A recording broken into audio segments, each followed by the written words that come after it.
Greetings, folks. So we are almost done. Yay! We now have to talk about what's going to end up happening in an AC circuit if we have a capacitor, an inductor, and a resistor all in the same circuit. And your inclination may very well be to think, oh, well, nothing's going to happen. Capacitor is going to wipe out the low frequency. The inductor is going to end up wiping out the high frequency. Nothing's going to happen. Well, it turns out that's not actually completely true. A lot of what I've said is true, but not all of it. So we need to talk about this. I might add here is just a statement of what I just said. So to get a feel for what's going on in the circuit, kind of conceptually, I want to do a thought experiment. And this is the thought experiment. You have a capacitor that is charged, and you have an inductor, and you have a switch. And at some point in time, you throw the switch. And the question arises, what ends up physically happening when you do that? And the answer is that the capacitor is going to immediately start to try to discharge through the inductor. And in doing so, it's going to end up diminishing the amount of charge on this plate, and for that matter, this plate. And under normal circumstances, if this was just a resistor, that charge flow would last until all of this charge had dumped itself onto this side, at which time there would be no net charge on either of the plates, and current would come to a halt. That's if this had just been a resistor. Okay, this isn't just a resistor. This is a coil, and coils are a little bit odd in the sense that they tend to resist changes of current flow. So initially, when this capacitor initially tries to push current through here, the inductor is going to set up a back EMF that's going to fight that increase in current. So the current will increase, but it won't increase as fast as it might have. At some point, the amount of charge on these plates is going to end up having diminished enough so that the current flow is going to sort of die out. And when that happens, the inductor will respond to that by inducing an EMF that induces a current that helps current along. It's always fighting the change. And so the weirdness is that by the time this charge has completely managed to negate the charge on this side so that there's effectively no charge on either of these plates, there will still be current flowing in the circuit because the inductor will still be fighting the change. And the consequence will be that charge, because current continues to flow, this plate will start to charge itself up as being positive. And that will happen for some period of time until this plate finally gets as charged as it's going to be, at which time the current will stop and this charge will start to discharge back through. And the process will repeat itself. And so what will end up happening if there's no resistance in the circuit, and of course there are no circuits where that's the case, but if there's no resistance, if there had been no resistance in the circuit, this discharging, recharging, then recharging beyond, and then discharging, and then recharging and recharging beyond, and then discharging. This oscillation of charge in this circuit would end up happening, and it would happen at some natural frequency. There would be some natural frequency that the current in this circuit would oscillate at. And that frequency is called the resonant frequency of this basically RLC circuit, where the R part is really, really tiny. So the PowerPoints that I have here, you throw the switch, you get a current, okay, the EMF fights to start with, then the EMF starts boosting current because the rate at which the current is changing is such that it looks like the current is petering out. So now the inductor is going to try to push it harder. Sooner or later, you get to the point where you have no charge on the plates, but the current's still flowing. which ends up charging this plate up.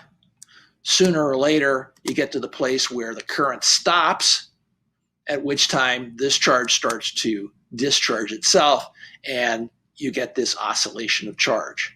Okay, so this is basically like an oscillator.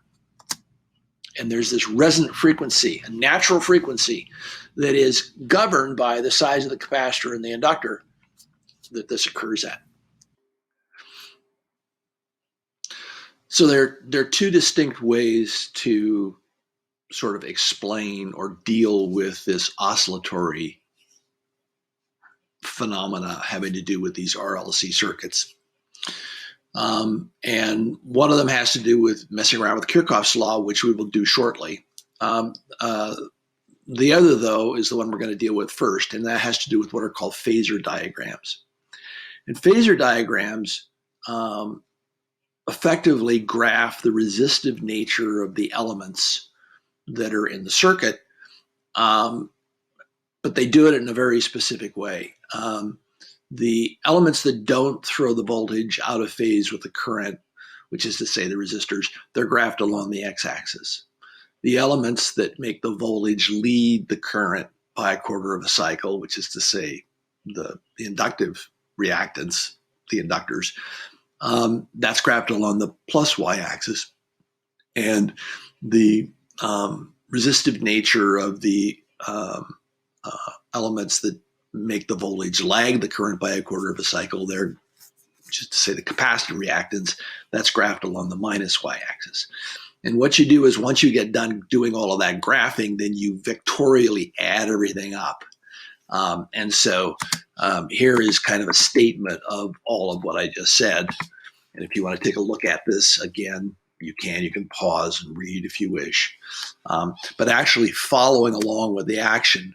So here I have the inductive reactance along the y-axis, the capacitive reactance along the minus y-axis, and the resistance in the circuit, the net resistance in the circuit along the x-axis. And what you're going to do is you're going to take this and you're going to add it to that. You're going to take the capacitive reactance and add it to the inductive reactance, and you're going to get the net reactance in the circuit. And then what you're going to do with that is you're going to pull it over here so you can make a nice little right triangle. And then you're going to come up with the resultant of the right triangle. And you can see that that resultant, its magnitude is going to be this quantity squared plus this quantity squared, the square root. And in fact, that quantity is given a symbol, the symbol is Z, and the name for that quantity is called the impedance. And the impedance is the net total resistive nature of the circuit. It embodies the resistance, it embodies the reactance, it embodies everything. And I mean, clearly, if you have a circuit that doesn't have a capacitor, you just don't include this term. If it doesn't have either, you don't include either, and you just have the square root of R squared, which is just R, which means if you just have a normal old run-of-the-mill resistor circuit, the impedance effectively is just the net resistance of the circuit. Anyway, in any case, that is the deal. Additionally, the angle that this impedance vector makes with the x-axis gives you the phase shift. So if the angle had been 90 degrees, you would have had a quarter cycle phase shift, which is what we said was going to happen if you had inductance with very, very little resistance, if you'll remember. If phase shift is positive, it's going to end up meaning that the voltage is going to lead the current. If the phase shift is negative, it means the voltage will lag the current. So anyway, this is one way of thinking about an RLC circuit, or in fact, it's a way of thinking about any kind of a circuit. The other way of looking at this, which I'll go through very quickly, is to write out the loop equation for this thing, this RLC circuit. And that's what that's going to look like. And you end up with this second order differential equation in Q.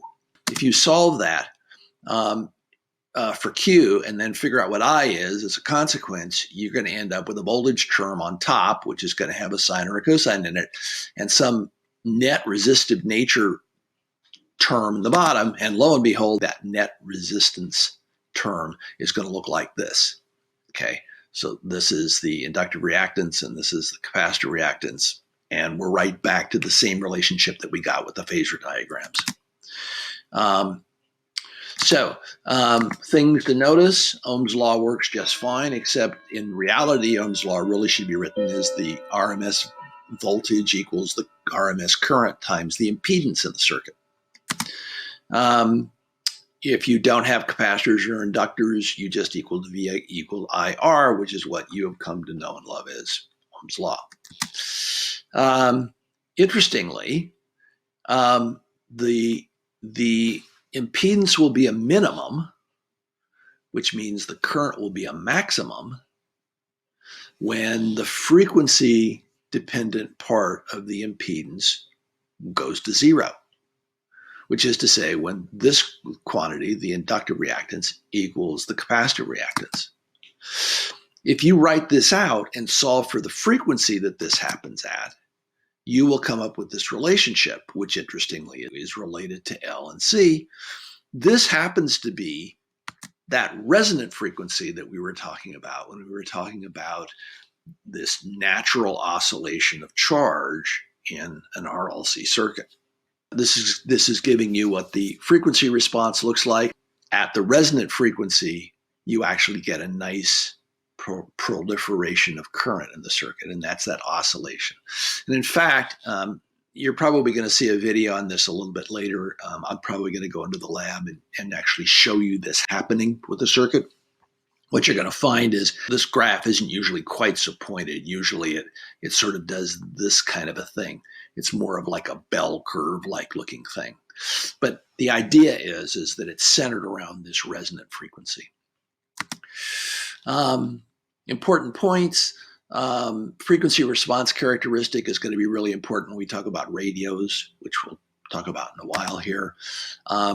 If you look on the back of a speaker, you will notice that it either says that it's that the impedance is 4 ohms, 8 ohms, or 16 ohms. What does that mean? It means that if you take this relationship and you take all of the inductors and the capacitors and resistors and you put all the information in, the number you will get when you do all of that calculation will be 8 ohms. So that's actually what they're telling you on the speaker. And interestingly, part of the reason why that's important has to do with what's called impedance matching.